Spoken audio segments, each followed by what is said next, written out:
Buenas noches, mi nombre es Laura Carolina Parada Rincón, soy estudiante de Ingeniería Industrial de Ciudad de Bogotá y para la materia de Física Electrónica y el desarrollo de la primera tarea voy a dar la definición de 4 conceptos y respuesta a una pregunta problema. A mí me correspondió la pregunta número 1. Listo, para empezar, el primer concepto es de carga.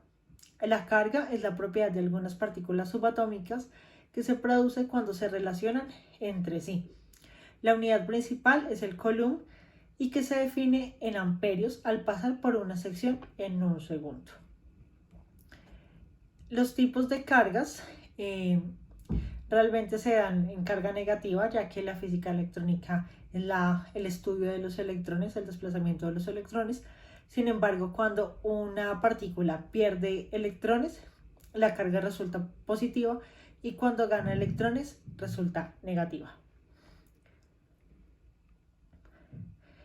La unidad con la que se mide, como les comentaba, son los coulombs, que se representan con una Q, y en la relación con el tiempo es una Q y en paréntesis la T, que hace la representación del tiempo. El segundo concepto es la corriente.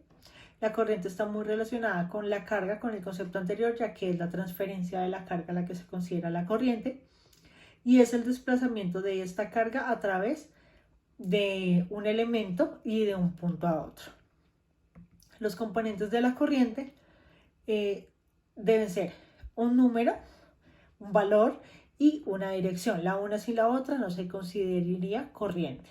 Entonces deben convivir las dos. El sentido en el que se mueve, si es el mismo sentido de la referencia, es negativa, pero si se mueve en el sentido contrario de la referencia, es positiva.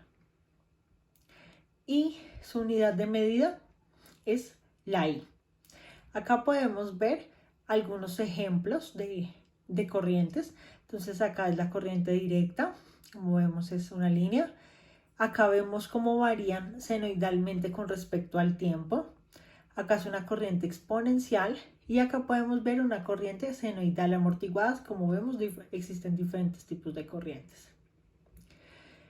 El tercer concepto es la tensión. La tensión es la medida de trabajo que se necesita para mover la carga a través de un elemento. Y su unidad de medida es la V de voltaje. Y algunos ejemplos los podemos ver en estas gráficas. Y dice, los terminales son espacios por los que sale y entra la corriente. Siempre una debe ser positiva y la otra puede ser negativa. No importa si la A es positiva o si es negativa, siempre y cuando la B tenga un signo contrario. La tensión existe incluso sin que la corriente se esté desplazando.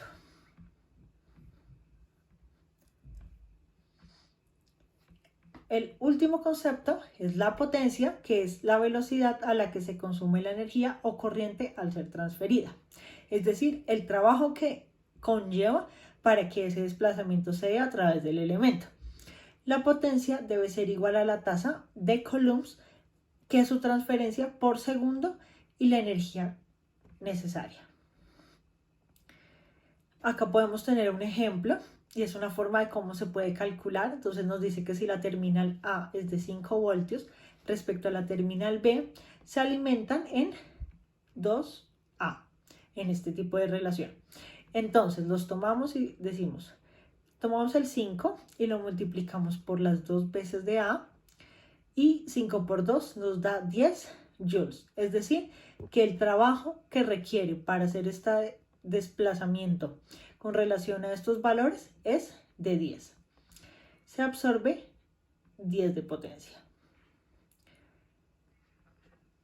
Acá también podemos ver una relación de una terminal por la cual entra y por la otra debe salir. Si la flecha de corriente se dirige hacia la terminal positiva, se produce una potencia absorbida, es decir, un valor negativo que indica que es generada por el elemento esa energía. Por el contrario, si la corriente se dirige hacia la terminal positiva, produce la potencia suministrada. Un valor negativo indica que se está absorbiendo la potencia. Por último, La pregunta a responder es: ¿cuál es la diferencia fundamental entre la corriente alterna y la directa? Y básicamente la diferencia entre estas es que la directa se desplaza en un solo sentido y la alterna se puede desplazar en ambos sentidos alternando los sentidos precisamente. Un ejemplo de la directa son las pilas, las baterías. Es un tipo de corriente mucho más simple, mucho más suave, digámoslo de esta manera, y también es mucho más segura. Por otro lado, la corriente alterna es una corriente mucho más potente. Un ejemplo de esto es la energía del alumbrado público. Y podemos decir que esta también se puede convertir a corriente directa. ¿Listo? Muchas gracias. Esa sería toda la presentación y gracias por su atención.